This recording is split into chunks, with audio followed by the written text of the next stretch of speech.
And this is for 6th position, or it was, because Albon has just driven around the side of his good friend. Thompson with the giveaway. Here's a chance in front. Oh, what a goal by Taze Thompson! TNT blows it up. Or Quinn. Or Paterka. I think they perform better. You know, just they have better chemistry. They move on the ice better. They pass better. But it's adding. It's just on going to, into the whole. Yeah, Grand it's Prix. adding on to the drivers' championship and the constructors' championship.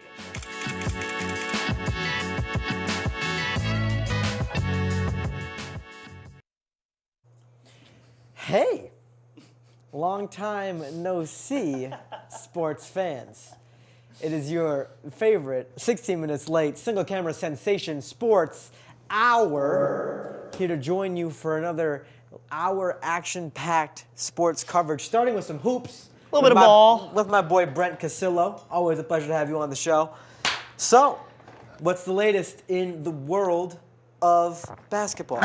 So, before we had to run everything back, we're talking about how the Celtics, Celtics are still that team in the East, still the top dog. The West, coming down to the playoffs, the West is going crazy. The West is a fractured landscape. The West is literally like... There's turmoil in the Western Conference. The Eastern Conference, pretty cut and dry. Eastern, you got some middle movers, like the 4th through 10th seed. Anybody's circus there. But the Boston Celtics are clearly the top dog. Bucks are, chilling 8.5 games back. With 22 still to play, the chances of Boston Celtics, with looking as hot as they do right now, coming off a big 52-point win against the Warriors last night, chances of them slipping from the first seed, slim to none. Crazy things have happened in Boston sports. They are perennial playoff chokers, and they are looking really weak on the road, just 19-9 on the road compared to their 29-3 at home, which will be something to pay attention to in the playoffs come, games 3 and 4 when they're playing in Philadelphia, getting smacked by Joel Embiid. If he's back. Yeah, if Embiid does come back. How they look in enemy territory, because right now they're not inspiring confidence in the road, but they're still looking like the best team in the league. Oh, yeah, for sure. I mean, Golden State, they're a little iffy, but Clay is Clay is definitely taking a step back. He is literally, he's... A shell of his former self. He's kind of in his own shell. He's not really playing like the Clay that everyone knows him as. He knows it too. You could see it in his face when he's on the court. Curry had a horrible game. He went 0 for 9 in the first half against the Celtics for 3-pointers. His first time not making a 3-pointer in the first half for a really long time. I think over a few years, where he went an entire first half with 0 3-pointers made, which is kind of an insane stat when you think about it. In a vacuum, that's kind of crazy that he had multiple years of at least making 1 3-pointer a game in any half. But that's insane. But yeah, Curry dropped the ball, and really, the top 4 in the West, everybody's got a shot. Denver Nuggets, Minnesota Timberwolves, Los Angeles Clippers, and Oklahoma City Thunder are all within 3 games of each other for the first seed. The Thunder took the first seed last night with the win over the Phoenix Suns, who, despite their super team status, which I think is a term that's pretty much lost all meaning, like the word literally, because every team these days is a super team. This Oklahoma City Thunder team that's been good for one season is a super team. Shai Gilgeous-Alexander got the boys running really well. They're also another team that's really good at home, less so on the road. They're 24-6 at home, 18-12 on the road. Something to look forward to. But yeah, they're the first seed right now. But it's a very tenuous hold on that, as both the Nuggets and the Timberwolves are within 1 game of the first seed, both half a game back. And those Timberwolves team, they don't really have the star power that other teams like the Thunder have, or the Clippers have, or the Celtics have, but they have a really consistent group. They have the best defensive player in the league, Rudy Gobert, just controlling the paint, and they also have one of the game's, in my opinion, most entertaining players to watch, Anthony Edwards, because that kid just. There's a joke in the basketball community about how Anthony Edwards is the bastard son of Michael Jordan.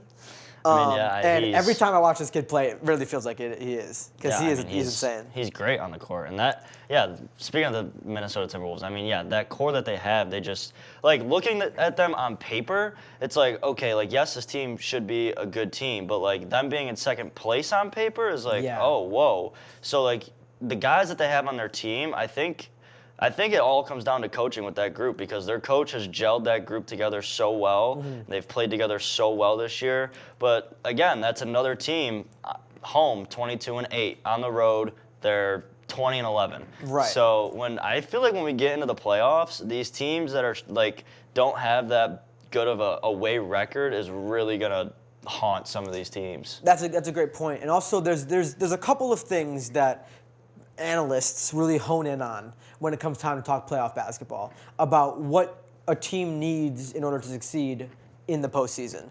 The first thing is to win on the road. A team that can win on the road in the postseason has an immense advantage because you're supposed to win at home, right? That's a given. You win your home games. If you can get like one on the road, you're up. If you win both at home, you can still win on the road. You're up 3-1, 3-0, right there, and you have 2 more home games to play with. The secondarily thing you need to make it deeper in the postseason is a strong bench. Yeah. Because to make the playoffs, a single superstar, a couple superstars, a couple of stars can get you there. A few all-stars can get you to the playoffs in basketball, especially now with the 10-team format and the play-in tournament. A few superstars can really carry a team to the postseason. Yeah. But it's a lot harder for a few superstars to carry a team in the postseason. So the Minnesota Timberwolves, for example, they do have Anthony Edwards, they do have Karl-Anthony Towns, they do have Rudy Gobert. That's their big 3. But their bench is also stacked. They have Kyle Anderson, Nickeil Alexander-Walker, Mike Conley, Jaden McDaniels, Naz Reid, a bunch of players that can give you meaningful minutes off of the bench in the postseason, which I think is invaluable when it comes down to crunch time. And another team like that is the Boston Celtics, where they have guys like Carson Edwards off the bench and other players that maybe are less glamorous than the Jaylen Browns and Jason Tatums of the world, but like Robert Williams III can control the post on the bench unit. So if you want to focus on things that have really good, are built for success later in the season, it's teams that can win on the road and teams that have a deep bench. Yeah, no, 100%. And I mean, one of those teams with a good, semi-good bench is the Clippers, because I mean, they got Russ Westbrook coming off of the bench, which is unfortunately, Russell Westbrook is down indefinitely right now. He fractured his hand, got surgery today actually, and he's hoping to return by the time the playoffs start. But the Clippers, to their credit, they don't really need Russell Westbrook. They don't. He'd be a great piece, and he is good coming off the bench. But they've shown they can perform without him. Again, they are one of those teams that are still vying for top position. They're 4th in the West right now. Kawhi Leonard's been playing good all season, and he's also been playing a full season. Yeah. Which is something we haven't been able to say since he won a title. So it'll be interesting to see how Kawhi Leonard, especially playoff Kawhi Leonard, because in my opinion, Kawhi Leonard has the single best playoff run in modern era of basketball. Yeah. That 2018-2019 Raptors run in the playoffs was insane. Was special to watch. That I don't know was if any of you guys were fans back then, but it was something else. That was something that I don't even think people, even like professional basketball analysts, were predicting was going to happen. Yeah, I mean, he was completely unguardable. That run was absolutely, he was insane. Like, I know I said superstars can't carry you to a ring in the modern era. That isn't true entirely because it happened in Toronto. But don't get me wrong. On that run, Kawhi Leonard was playing out of his mind, and it still took them 6 games to win the finals with Fred, and they needed Fred VanVleet, Marc Gasol, Kyle Lowry, other players like Norman Powell, who's also on this Clippers team, to really step up and perform, even with Kawhi Leonard playing some of the best basketball yet seen on the court in years. Another guy that just went down too, Devin Booker. D-Book. He's going to miss 7 to 10 days, they said, so a limited time frame. But again, in a West that is as stacked as this one, because even like the way the play-in works is like the 7 and 10 seeds play each other to make the postseason. So like the 7 will play the 10 seed, and the 7 and whoever wins that game makes the postseason. And then between the 8 and 9, I think. 8 and 9 play each other? 8 and 9 play each other, and then like become the 8th seed, and 7 and 10. Oh, no, 7 and 8 play each other and become the winner of that becomes the 7th seed, and then 9 and 10 play each other, and then the winner of that game plays the loser of the 7-8 game to become the 8th seed. And then the first team gets the bye, second plays 7.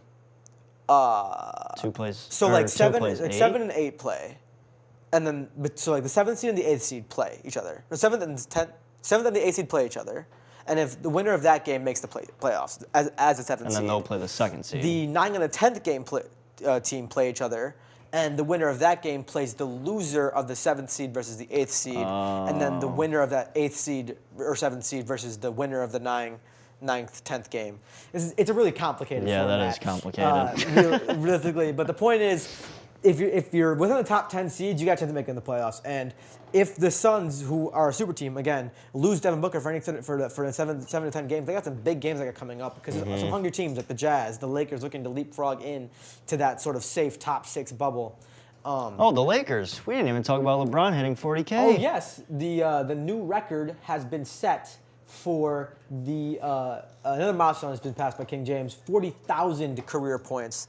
And, which is honestly a record that may never be touched again. yeah, a record that might stand forever. But unfortunately, this segment won't stand forever. So we're going to cut it to a quick 2-minute break, and we'll be right back with some NHL coverage with Jenna. Don't go anywhere, guys.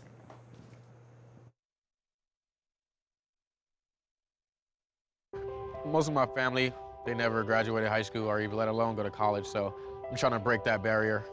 Every day after work, went straight to school, studied hard, and it paid off. I could not have done it alone. I see the future is really bright for me. The high school diploma is just added to the confidence, and now I feel unstoppable.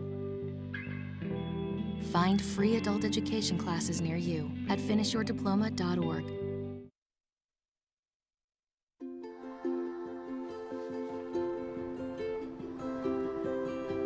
To Sofia and Gabriel, Miss Flores, my little flowers. Even though these old knees can't follow on your adventure to the forest today, these flowers represent my love, so you can take me with you wherever you go, near or far. These stitches and threads join us together. Me, your mother, and both of you. And wherever you see a flower, a bird, a beautiful tree, know that my love is with you as you bring our colorful stories to the world.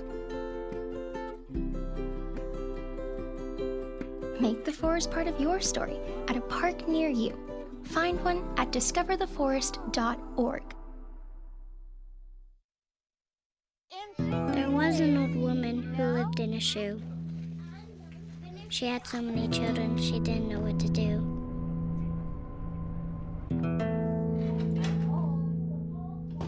She gave them some broth without any bread and kissed them all soundly. Lights out. Good night. And put them to bed. Hunger is a story we can end. End it at feedingamerica.org. And welcome back to some NHL hockey with everyone's favorite executive producer, Jenna Polito. Thank you. And there has been a lot of movement recently Yes, in there the has. standings and also in, just contemporary history in the hockey league. So what happened this weekend? Yeah, so I think we're going to start out with Friday. We only had 3 games on Friday. We had the Arizona Coyotes facing the Ottawa Senators up first. Arizona won 5-3. This was the end of a 14-game losing streak for the Coyotes. So obviously a little bit of a struggle there, but 14 games in a row is impressive. It kind of makes, the pain of being a Sabres fan cathartic in a way. yeah, it kind of makes it make more sense, or at least we're not alone. There's some camaraderie and some companionship. But yes, we aren't alone in being awful. Yeah, it was kind of crazy though, because even though they scored 5 goals, Ottawa outshot them 19-4. Goals scored by, we started out with the 3 from the Coyotes, and then the Senators were able to finish it off, and then we had a power play and then empty net and. Right, yeah, the empty netters are always the ones that feel the best because you get a free stat point for pretty much nothing. But I think they're all earned because you were in a position you position yourself in a team way to earn empty net goals. But I think most impressive about the Arizona Coyotes win in this game is the fact that the goals came. It wasn't like one guy doing all the heavy lifting. It was 5 goals scored by 5 individual players: Matthias Michelli, Michael Carcone, Dylan Guenther, JJ Moser, and Nick Schmaltz all contributed at various points of time. Michelli got the first star because he did have 3 points and a shot on goal.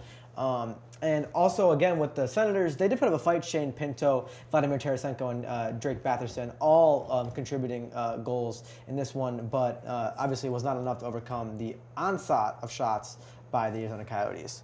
Yeah, and honestly, at the end of the regulation, we had the Senators captain, Brady Chuck. He went down and he had to go out of the game. There were like 3 minutes left, but obviously, too little, too late. Nothing happened. So Arizona is going to go to 24, 31, and 5 on the season so far. And Ottawa, with their 3rd game in a losing streak, is at 25, 30, and 3.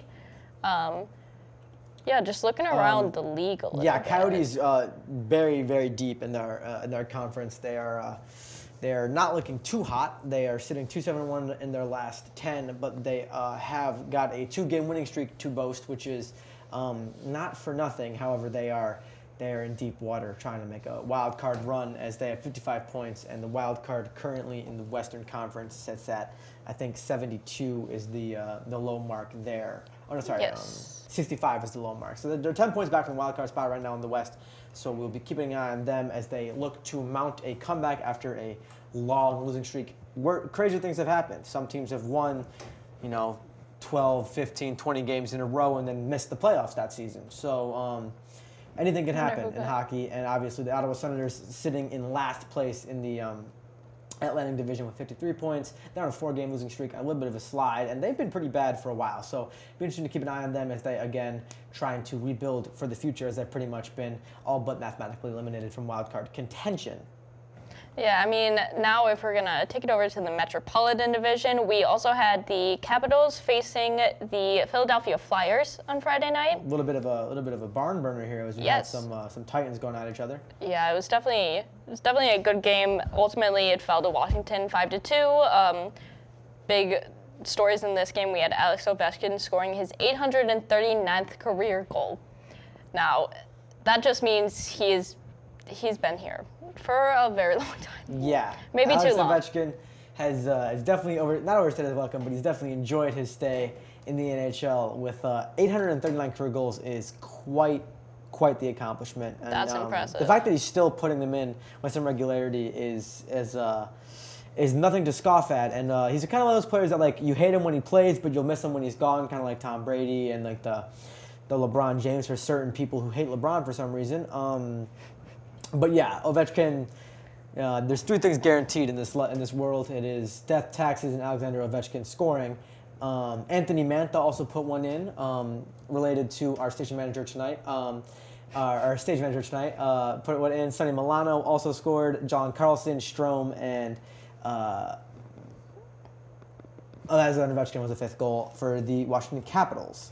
Yeah, so this game shows the Washington Capitals keeping their playoff hope alive. I mean, they are at 65 points right now in the Metropolitan Division. Mm-hmm. And, of course, the Eastern Conference is just stacked as it is. You got the Bruins, the Maple Leafs, Panthers, New York Rangers. Yeah, lots of top dogs vying for the first seed as the Bruins were just leapfrogged recently by the Panthers. Interestingly enough about this game, the Flyers, 5 goals allowed by Samuel Ersson on 26 shots faced, which is pretty uncharacteristic of Ersson, who's been really solid as a rookie goaltender this year. And the netminder is usually sharp. Had a lag game in the year, and Charlie Lindgren did have a nice night between the posts. Yeah, 21 out of 23 shots. I mean, yeah.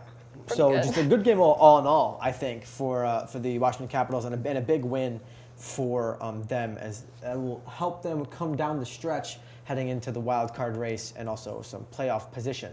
Yeah, of course, and we've seen the Capitals, make the playoffs for so many years, and then last year they just came up a little bit short.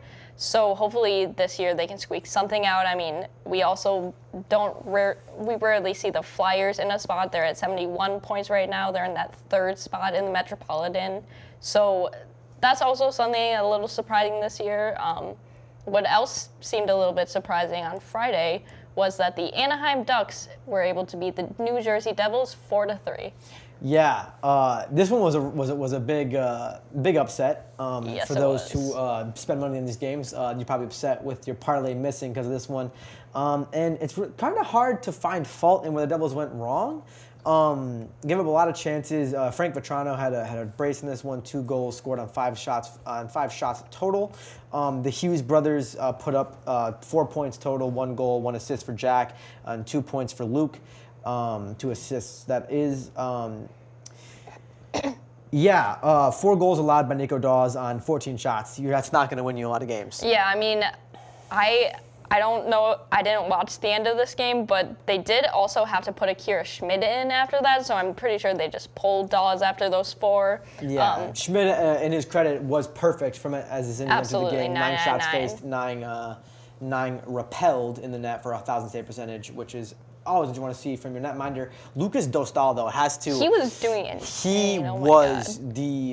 He was having the game of his life. Dostal faced 55 shots on net. 55 shots. And he saved 52 of them. And to make it even more impressive, he was ill throughout the day. He had an unmentioned illness and everything. And he was still able to go into that game. They gave him some kind of medicine. We don't know what, maybe steroids. Horse tranquilizer. Something like nitrous that. oxide. There was enough epinephrine in that guy's system to house Libya. There was enough to stop a penalty shot, 2.1 seconds left in the game from Jack Hughes. So ultimately making the Ducks Lucas win this. Dostal should win the Calder. Should win. What's the goalie award? The Vezina. Should win the Vezina for this game alone because 55 shots faced in any night and repelling 52 of them is just incredible work between the pipes. And I'm one who is in love with good goalkeeping performances, and that was emblematic. Also, I hope that his defenseman bought him a car after that game because giving up 55 shots on goal, I don't care how good the offense is, if you're letting 55 shots slip past you, you are doing your job wrong. If you want to speak about good goaltending, I think we have to talk about the Sabres' performance against the Golden Knights on Saturday, which I was actually in attendance there, thankfully, because I actually saw another win. Those seem to be a little bit hard to come by, but we won 7-2 against our favorite player's new team, Jack Eichel, who didn't even play because he has a knee injury. Continues to spite the Buffalo Sabres organization. He since leaving in 2019, I think he's only played in here in the KeyBank Center once. Forgive me if I'm wrong. I could be. I've been wrong once or twice before. But Jack Eichel did not play. But that's not really an excuse because they had a lot of heavy hitters. They had Jonathan Marchessault playing, Nicholas Roy, Brendan Brisson has scored a goal, William Karlsson also scored, Paul Cotter had 2 assists. I don't know if any relation to Trelea, but I'll have to ask. Yeah, I mean, we started the game getting a goal from Jeff Skinner, who, shout out Lily Hauer, our favorite player. And then it was insane. We actually had a penalty kill, and Dylan Cousins was able to come up with a shorthanded goal. The Dylan Cousins shorty was, I think, that was insane. A big swing. Yeah, there momentum. were some kids behind me who kept shouting, and they were getting everything wrong. They said every goal chance that we had was a breakaway, and we actually did get a breakaway, so they were kind of right. They were vindicated in their analysis. These 5-year-olds in the stands. But yes, Dylan Cousins had 2 goals. It was a barrage of scoring. He had 2 shorthanded goals too. I think that is very notable. Yeah, 2 shorties for Cuzzy, which is always, I think that's kind of one of the best goals to score. I think so too. In hockey, is a shorthanded goal. Whenever you can flip it on its head and turn a positive into a negative, or negative into a positive. The positive and the negative thing the Sabres do all the time. And you know what? To his credit, I'll give credit where credit's due. I was pretty harsh on Owen Power. Last time we talked hockey on the show, I said OP always gives up shots in the slot to the opposing offense, I mean, he did do. He was on the ice for both of the goals. He was on the ice for lots of the goals. He also had he tied for the lead in the team in the points with a goal and 2 assists. OP did score. His only shot on goal was one that went in, which if you're gonna only shoot once, make sure it counts. And he also had 2 assists. So good performance from the former #1 overall pick. I still think he's got to stop turning the puck over in the center of our opposition of our half. But that is neither here nor there. Casey Middlestat had a good performance, 1-on-1. Basically the usual suspects that we dog on all segments. Say what you want. I'm a Middlestat fan through and through. Just like I've always been a UPL fan, and now they're finally doing good. People want to give him credit. Doing good is questionable. He has 4 shutouts this season. Semi-consistent. He's being slightly more consistent. And I'm trying to be slightly more consistent with my outros of segments, which is what is currently happening. Don't go anywhere, guys. We're going to talk some more puck. The Sunday and Monday games you got to look forward to tonight in about 2 minutes. Don't go anywhere. We'll have some Justin Chatema waiting for you on the other side.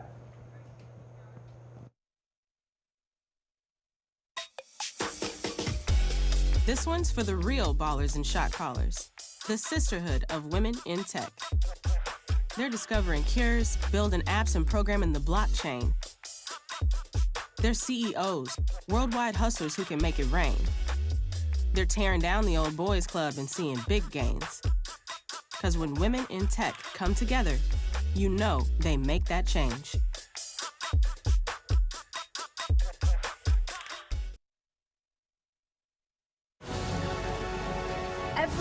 Every day, millions of people are connecting.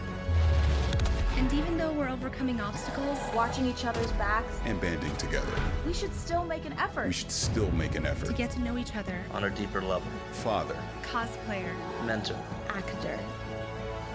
It's time we take a step forward. It's time we take a step forward. Come together and discover how accepting our differences can make us stronger.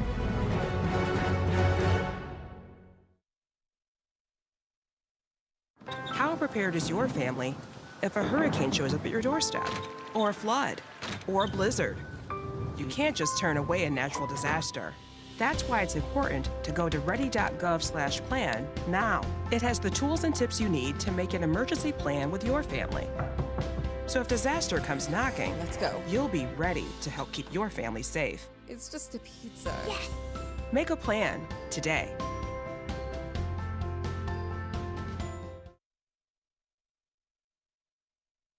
Most of my family, they never graduated high school or even let alone go to college, so I'm trying to break that barrier. Every day after work, went straight to school, studied hard, and it paid off. I could not have done it alone. I see the future is really bright for me. The high school diploma is just added to the confidence, and now I feel unstoppable. Find free adult education classes near you at finishyourdiploma.org.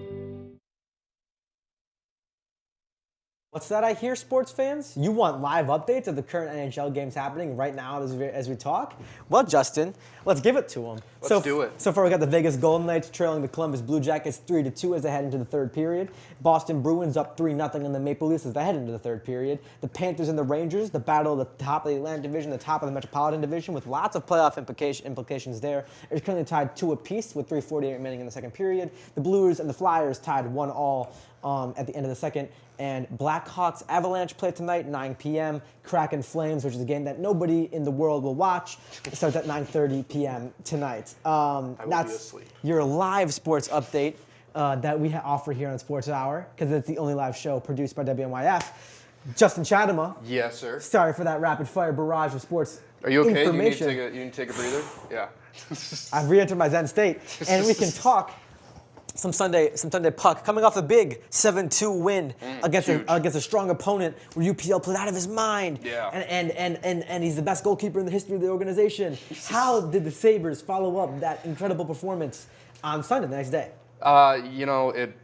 They played definitely worse than they did the previous day, but it's still not. Still not horrible. The game really was 4-2. They got 2 empty netters. Come on. Yeah, the scoreboard does not reflect how close the game actually was. No, definitely not. It was a very close game. We played we started off strong, very strong, and then kind of like Sabres fashion, we just kind of lost our legs there. Yeah, like Sabres fashion, we collapsed in the third period. Yeah, pretty much. The Jets brought it. Also, for the third period. And the Winnipeg Jets, to their credit, are an incredible team this season. Oh yeah, definitely. 39-15 and 5. It should not have been 39-16 and 5. Based off standings, should not have been as close as how it was. Definitely did get away from us we didn't. I think the problem I think we had when I was watching this game was our lack of production, especially offensively, later on in the game. Yeah, like definitely. first 2 periods, we came out, we were leading 2-1, and then the offense completely vanished in the third period. We couldn't manufacture anything, and that's really reflected in the box score by the fact that we only had 19 shots on net total on Bersoy. But and like UPL to his credit, played really well. stood on his head. Like Yeah, I mean, 33 shots saved. 35 shots. That's 33 shots faced, 30 saved, which is a 909 save percentage. He's having a really good season so far. Yeah. Again, they did have the 2 empty netters. Do empty net shots count as shots? No, they don't. Okay. Yeah, they don't count as shots not saved because, I mean, he's not. How's he going to save them if he's, exactly. if he's riding the pine? Right. If he's sitting on the sideline. He's warming the bench up. He's sipping some Gatorade. If he's holding the helmet in his hands, up on the Dreamweaver trying to see how he can improve.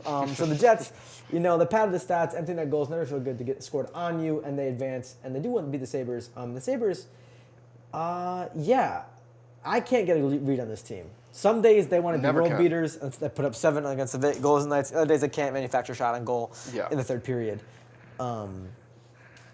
So help me, Justin. Help me. I would love to. I have no idea. I really don't. Like, it's just like it's all about the momentum of this team, and it's at a constant high like vitality. Like it's never consistent. It's always like up and down, and it's just the volatility of the Buffalo Sabres, volatility of all Buffalo sports teams. Oh yeah, definitely. The Bandits, the Sabres, the Bills, the Bisons. The only thing kind of consistent would be the Bills, but even then, it's still consistently failing in the playoffs. Is the consistency we got there. So either we are volatile and can never string consistency together, or we are consistently failures. And because of that fact, where it's like, are we a good team? Are we not a good team? I don't even want to pin this on any of the players. I feel like we just do not have a strong coaching staff. Donnie Meatballs, when he's on, and when his game plan is good, and the players are performing and excelling in their roles, he looks like one of the top coaches in the league. Well, I mean, everyone does with a good stacked lineup. Exactly. Like his young, like 2 seasons ago, he had like that youngins lineup where it was like Krebs, Paterka, and Tommy and Tomer. That was a really strong line, and that was manufacturing a lot of offense for us. And now he's throwing out legs like Gergenson's first line against the Bruins. Like, what are we doing? Or like, and I absolutely love Kyle Okposo. He's actually been having a pretty good season this year. Kyle Okposo should be nowhere near the top 2 lines. We got a lot better skaters than Kyle Okposo. Yeah. And he's in a tough spot. We're a good team. I don't think we're a great team. I think we have pieces. I don't think we have fluidity. I think with a better coach, this team would be a much bigger threat. I think in the with Atlantic. a consistent good coach, we would definitely be in the top 15 of the league. Easily. I have strong We definitely would have made the faith in playoffs within the last with 2 decades. No question. Yeah. Yeah. This on paper, this Sabres team is a playoff contender. Yeah. Speaking of I guess coaching and decisions, trade deadline. Yes. So that was my next segue. Is the Sabres? They're good. They're not great. Yeah. How can this team currently take over and go on a run and make a wild card spot? Some people are saying get rid of Middlestat. Some people are saying trade Okposo. Like any team in the association would trade for Kyle Okposo. Yeah, I think trading away our captain would, even if we did do that, would be just a boneheaded move. Poor move, especially for how the team functions. Like getting rid of a big name would be kind of a bump in the road. Like it would be weird. It would be weird. Like, hey, the Buffalo Sabres have inconsistent culture. Let's trade their most consistently cultured player that has like a huge impact on the Western New York region. Like, it doesn't make much sense. I think we have a lot of really good defenders and questionable consistency in the forward position. Yeah. But every time the Buffalo Sabres have traded for a really good forward, it's always backfired. Right. So I am hesitant to say to do that. But also, who's even available, and who are we going to consider? Who do you think is going to be on the move? Who should be on the lookout on the waiver wire, on the transaction report, on the water cooler? What's the news around that? Some people are saying Scott Layton from the Flyers.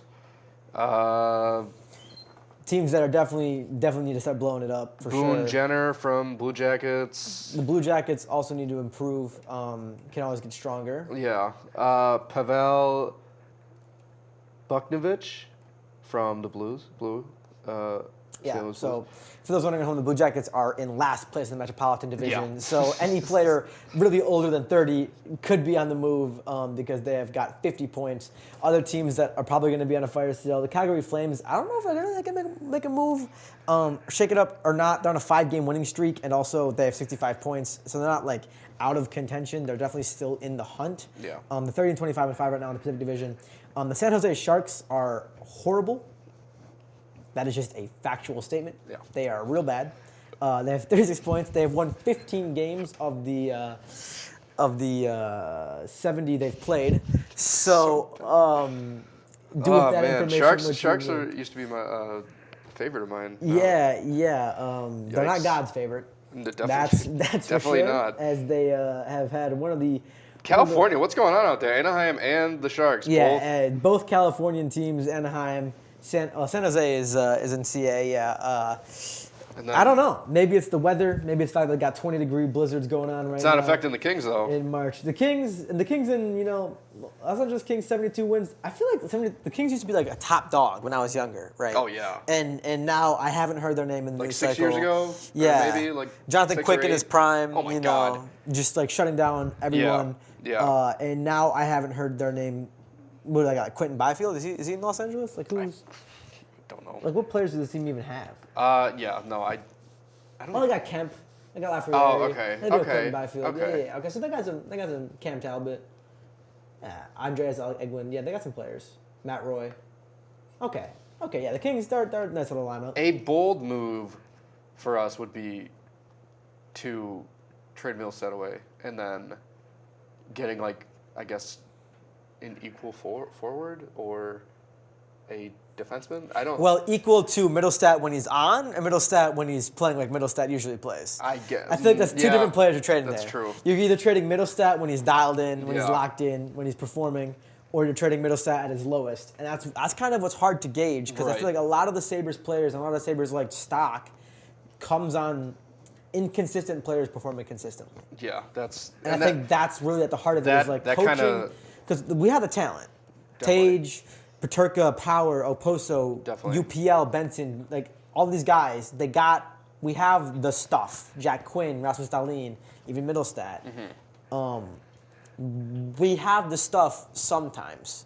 We need a coach that gets the stuff all the time. If not most of the time. Yeah. Like or a player above half. that is like, what if we traded the farm for like McDavid? McDavid would end up scoring like 20 goals a season now. I'm convinced that any player that's incredible that we bring in won't right the ship. I don't think this is a one player serves all, especially when Eric Comrie is our backup goalkeeper. Yeah, definitely not. The trade deadline is not anything that I think is going to help out our team that much, even if we do end up doing something. I think there needs to be a serious kind of evaluation of our coaching staff. Yes. And then I think if we miss the playoffs again this season, I think Donnie Granato's got to go. Yeah. Donnie I agree. Meatballs, I'm sorry. You got to bounce. I think You're better than the soccer goalkeeper that we had, the soccer coach that we had. You're better than him. You got to go, bro. You gotta go. I Donnie- think it's too inconsistent for me for this to be like this is a player issue. It's not a player issue. We have the stuff. Kevin Adams has built a team that can compete. Yeah. Donnie Granado was not coached in a way that keeps us competitive. No, absolutely not. Like when we're against good teams, for some reason we get them ramped up. When we're against bad teams, they just.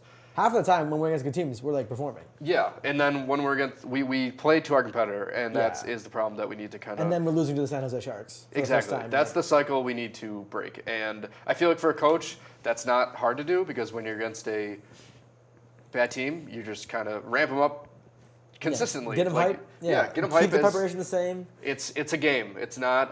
This is a walkthrough game. No, it's a game. You gotta perform like you usually do. And speaking of performing like the usual do, I'm just going to give a quick recap of the number one people in the standings real quick. Panthers first in the Atlantic Division, 86 points there. Rangers first in the Metropolitan Division, 84 points for them. Quick. Jets first in the Central Division with 83 points, tied with the Dallas Stars, who also have 83 points in the Pacific Division, alone at the top, 9 points ahead of anybody else in the Vancouver Canucks with 85 points. Damn. Justin, fashionista, thank you for coming on and talking second half of Puck with you guys. And fans, don't go anywhere. We're going to be talking about some circle driving in no time. Don't go anywhere.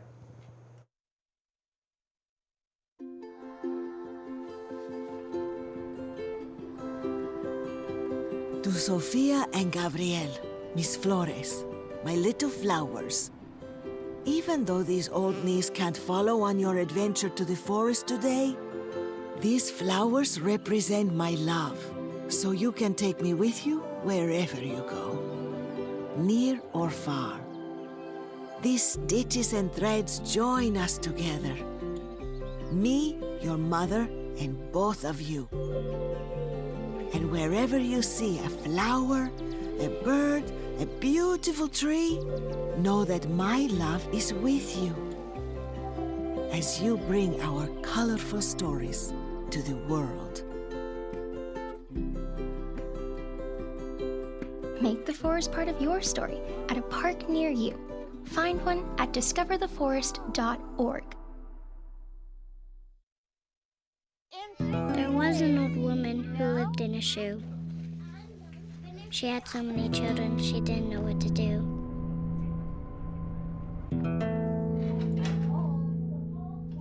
She gave them some broth without any bread and kissed them all soundly. Lights out. Good night. And put them to bed. Hunger is a story we can end. End it at feedingamerica.org. Most of my family, they never graduated high school or even let alone go to college, so I'm trying to break that barrier. Every day after work, went straight to school, studied hard, and it paid off. I could not have done it alone. I see the future is really bright for me. The high school diploma is just added to the confidence, and now I feel unstoppable. Find free adult education classes near you at finishyourdiploma.org. Welcome back, sports fans, and also Brock Papke in the shades, indoors, at nighttime. That's the kind of guy that we gotta talk some circle driving. As recently, by recently I mean yesterday, the Pennzoil 400 presented by Jiffy Lube, which they knew exactly what they're doing when they named their company, ran a race in Vegas. And what happens in Vegas stays in Vegas, and everyone that's not named Kyle Larson probably agrees with that sentiment. Yes. Yeah, he destroyed the competition. It was a neck-and-neck race against Reddick, and well, was it neck and neck though? Because he led 181 laps of Yeah. the 200 lap race. Yeah. Like he was smacking these kids Yep. up and down the circuit Yep. the entire day. He won stage 1, he won stage 2, he won qualifying, he won practice, he won mentally, he won in his sleep, he won everywhere, especially on the course. He started second, didn't really look back, 267 laps total, 181 of them he led, scored 60 points for Chevy, who hasn't lost so far this season. yeah, exactly. I'm sorry, I was just like checking the scores just because. That's all right. Yeah, he did won the first, second, and third lap. I'm just gonna take this off because I sound like I'm sick. I'm not, and. Well, he did all that with Reddick right behind him, and he scored. And, well, I want to give a shout-out to Mr. Howard because he doesn't like Larson. Shout out to all the Howard brothers out there, including Brain. And Wait, Brain Howard? I just do that just to piss them off. It's Brian Howard, but... Oh, right, the Howard family. The Howard family. Shout them out. But yeah, it was a clean sweep from Kyle Larson. Yes. And Chevy stays undefeated. Yes. This season, and Kyle Larson just kind of whooped all day and all night in Vegas. I hope he had himself quite the after party. Yeah, it's a party in my city, as Ja Roman would say. Yeah. It's a party in their city. It's a party in Vegas, as always, and it's always have a good time in Vegas. Yeah, and Chevy also. I mean, Chevy dominated, has been dominating. Kyle Larson has been dominating all season. Yeah. Stage 1 was finished. Larson obviously in first, Tyler Reddick obviously in second, Martin Truex Jr. in third, Kyle Busch, Denny Hamlin, Ty Gibbs, Corey LaJoie. Ross Chastain, Austin Cindric, and Christopher Bell, all people who scored in stage 1. Yes. Stage 2 sounds really familiar. Kyle Larson, Tyler Reddick, 1st and 2nd, Denny Hamlin in 3rd, Ryan Blaney in 4th, Martin Truex Jr. in 5th, Chase Elliott, Austin Dillon, Alex Bowman, Logano, and Eric Jones for Toyota. Completed stage 2 on top. And then obviously the race itself finished 1 through 10. Kyle Larson 1st, Reddick 2nd, Blaney 3rd, Chastain 4th, Ty Gibbs 5th, Noah Gragson 6th for Ford. The highest, actually 1, 2, 3 went Chevy, Toyota, Ford for those paying attention at home. Yep. Gragson 6th, Martin Truex Jr. 7th, Denny Hamlin 8th, Joey Logano 9th, and William Byron finished 10th. Some other notable top finishes: Carson Hosvar 15th, Alex Bowman 18th, Ricky Stenhouse Jr. No relation to our favorite DJ over in NLL, finished 17th. Daniel Hemrick 19th, and Chase Briscoe way down 21st. Other names that are important to mention: Austin Cindric finished 29th, Bubba Wallace 35th, who scored 2 points today. He started 5th, and Austin Cindric started 3rd, finished 29th. So, you know, Joey Logano started 1st and finished 9th. Larson was just crushing it. Yes, they were crushing it. I just had a gritty for a moment there because that was an amazing race right there with all that you just said.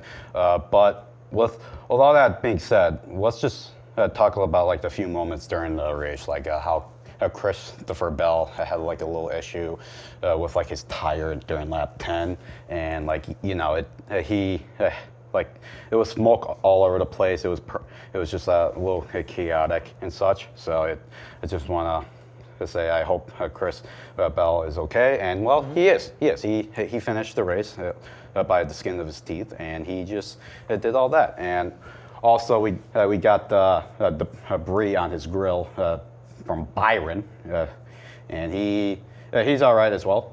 And for the rest of the race, it was intense. So we'll say about that. And you know, it's just a intense race with all that. Yeah, I definitely agree with you. And yeah, I think that racing in general is, I don't want to say underappreciated in terms of its danger, because I think a lot of people are aware of the fact that it is inherently dangerous. And there's been like, a lot of the steps have been taken recently, especially especially since Dale Earnhardt died on the course, to make it safer for those involved. But nor does that mean that it's like flawless. So when things like stuff like in Vegas happen and stuff like that happened in Daytona, the big crash there happened. It can be scary, especially to watch, you know, smoke fly up, and because these people are traveling at ridiculous speeds, just absolutely, just insane. Yeah, like I think over 100 miles per hour per like race. So it's really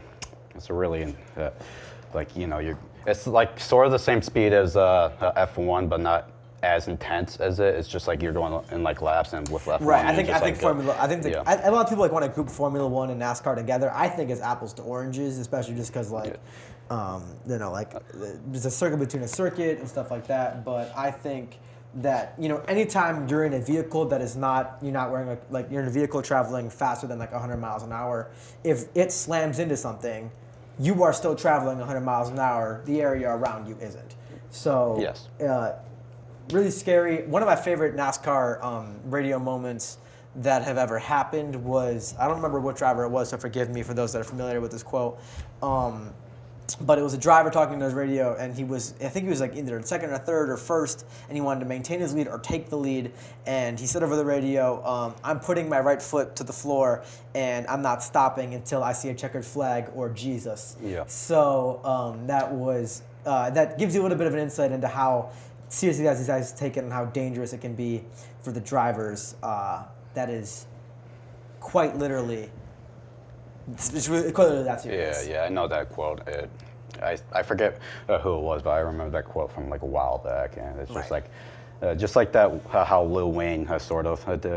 I got my foot sleeping on the gas, no brake pad, no such thing as last. And well, I want to close the segment out with that, and well, I just rhymed right there. Holy moly! Rhyming accidentally. And unfortunately, that's all the time we have for NASCAR. But don't worry, we got one more segment for the fans back home. We got some NLL coming up next with Brent again. Don't go anywhere. When you think of the local lowdown, what do you think of? Well, when I think of the local lowdown, it's the live music that we have played in the studio. It's got to be the laughs we shared. The memorable moments during the whole thing. Oh my God, so fun. The local lowdown for me is the people behind the scenes, the amazing team that we have making the show. Oh, it's gotta be exploring all sorts of genres and music I've never heard before. Oh, easy. Going out to shows and talking to artists and getting the latest news on what they have planned for the future. It's about these artists, man. Giving them a platform to showcase what they've worked so hard on and show their music to the community. It's all about supporting the local scene of music to keep it running for years to come. And of course, the band merch. You can't forget about the merch.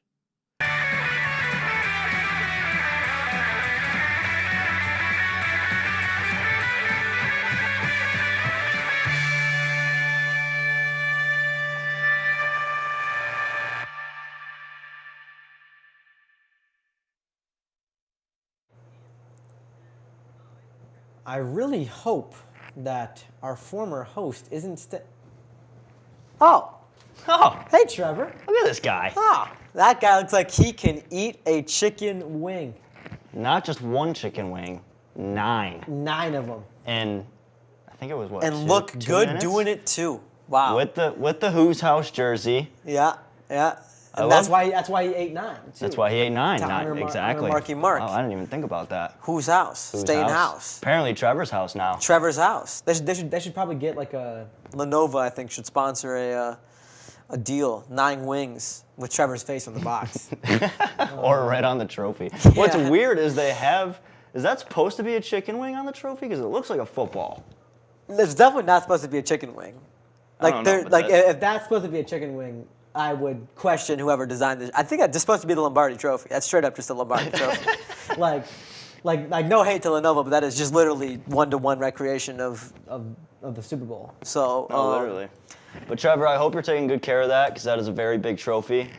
Did you get to keep it? He got to keep it. That's in the Howard residence, right? That's in the Howard residence. Wow. Somewhere in their residence. I don't know where. That's incredible. Georgia is enjoying her trophy. Yeah. in the Georgia basement. probably sleeps next to it. I would too. You know, with the amount of pride emanating from it.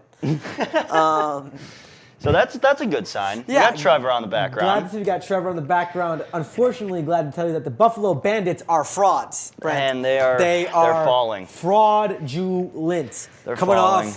coming off a championship, the brightest moment in Buffalo history in the last 20 years. No, other literally. than Trevor Howard winning the chicken wing eating contest. And they are a whopping 5 wins, 6 losses, negative record, .455 winning percentage. We are trash. Still, as of right now, standing in a playoff spot. Nope. I don't want to hear it. We're in lost 7th. We lost top 8 to We did lose to the worst team in the league, Vancouver. though. We did lose to we did do that. Vancouver. But I could suit up and beat Vancouver. That's not true. I'm terrible. But on the good note of that game, though, we won 10 faceoffs, which is probably the most we've won in a game all year. So, I don't know, maybe hopefully now we're starting to figure out how to win faceoffs. But Dane Smith, please start scoring goals. I know you're leading the league in assists, literally blowing the league out in assists, actually. But please just start scoring goals because Josh Byrne cannot do it. He can't do it all every game. you know who definitely can't do it all every game? Devlin Shanahan. I unfortunately sat through not the Bandits' previous loss against Vancouver, but the loss before the Vancouver, I think, versus Albany. Albany, yeah. When they got a goalie Devlin goal. Shanahan had, I do not say this lightly, I am a person who has watched sports for a long amount of my life. Probably the worst performance between the posts across any sport that I have watched. Devlin Shanahan had the biggest stinker ever. It was incredible to me to watch. I was sitting there in awe. He was as surprised when he made a save as everybody else in the arena. It was incredible. He would just sit there and be like he'd move to block the shot, and then he'd be like, he would block it, and he'd be like, whoa. Like he would like throw his stick up and then he'd be like, what? I couldn't believe it either. It was less of a hoping that we beat Albany and more of a hoping that we managed to escape with pride still intact. I mean, I knew as soon as we lost Vince that he'd be a little bit of a struggle because the game I went to with Trevor, we played the Riptide. Yeah. And Vince was playing absolutely horrible. Couldn't stop a beach ball to save his life, so we threw Shanahan in the net. He was literally in the net for maybe 2.5, 3 minutes, made like 2 saves. Johnny T said, nah, we're putting Matt back in. So as soon as that happened, I was like, all right, like this guy probably isn't that good. But then again, I wasn't able to see his full potential because he was only in the net for like 3 minutes. But just that alone made me know, like, okay, if we lose Vince at any point, we could struggle in the net, which we did against Albany. We did against Vancouver.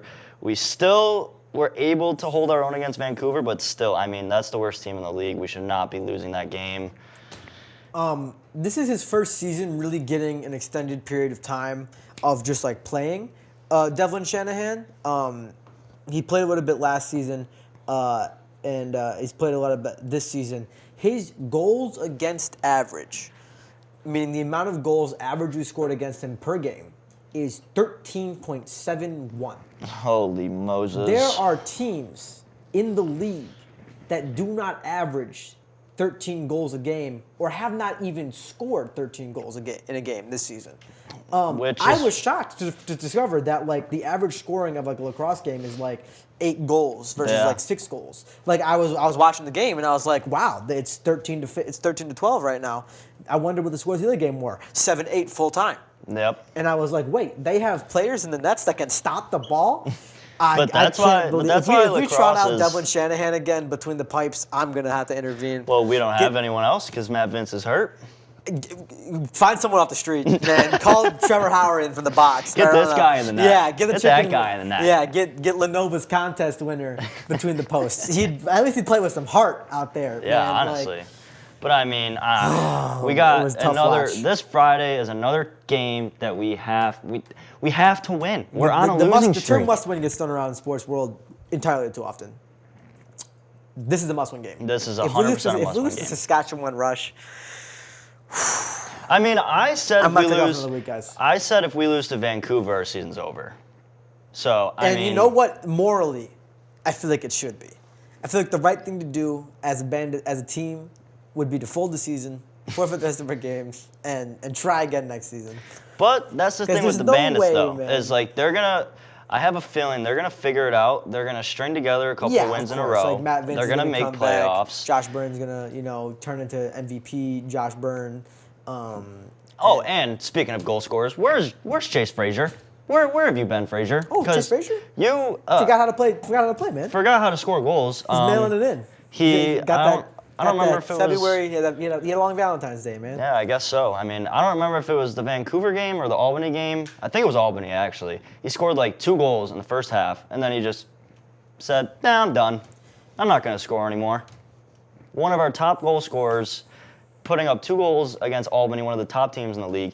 Dane Smith, that's what we're really lacking. Like, yes, our face-offs are lacking. Now our goaltending's lacking, but our scoring is lacking heavily. But is it, though? Like, 12 goals against the Vancouver Warriors isn't that bad. It's not that bad, no. Like, the Vancouver game, that was a Albany good game. was pretty bad. We only scored 10 goals. Yeah. Halifax, we scored 12. Nighthawks would beat 15-14. Toronto Rock would beat 16-14, which blows my mind. That would beat Toronto Rock. They're the best team in the league right now. We're one of 2 people to beat them. They're like, but the Bandits are like the Sabres in that sense. Anytime we play Toronto, we beat the good teams and we lose to San Jose. Yeah, pretty much. We lose to Vancouver. That's literally what happened, basically. Man. Anyways, March 8th, 7:30 p.m. in the KeyBank Center at home. We'll have some support there. Guardian of the Galaxy night. Is it? Yeah. Let me click more details. Let's see what's here. Hold on. I think they're wearing, I don't know if they're wearing the jerseys for the whole game or if it's just warm-ups, but I think it's the whole game because for Patty's Day, they wear the greens the whole game. It seems silly to have them trot out in those beautiful handcrafted uniforms for, warm-ups. Yeah. Because like on Native American Heritage Night, they did wear the Native American jerseys the entire night versus the Albany Rush. The Firewolves, yeah. Oh, okay, so then, yeah, they probably will be wearing those all game. That's sick, then. And they'll be wearing them all game in front of our very own Clinton and Lily Howard, who are attending the game for Friday, March 8th. If we lose that game, expect never to hear from me ever again. And unfortunately, as all the time, we have tonight on Sports Hour. Thank you guys so much for tuning in. As always, I'm your host, Ethan Smith. I'm here with Brent Castillo. We got lovely people in the control room, lovely people in the studio, in the basement of Hendricks Hall. We'll be here, same time, same place, next week, Monday night. I will see you guys all then. Actually, no, wait. No, we're on break. We won't be on next week. Wow. Not next week. Not next week. 2 weeks from now. Next week, I will be home honk shoeing over spring break. But the week At after this time? that. At 8 p.m.? You don't know me, Brent. That's true, I don't. You know what I do. It's a little nap time right there. That's a siesta. That's true, yeah. Learn about it. Read about it. Find out about it. Learn it, live it, Anyways, love it. I will see you guys at the end of March. Have a great time, and thank you guys so much for watching. For now, it's been Sports Hour. So long, guys. Have a great night.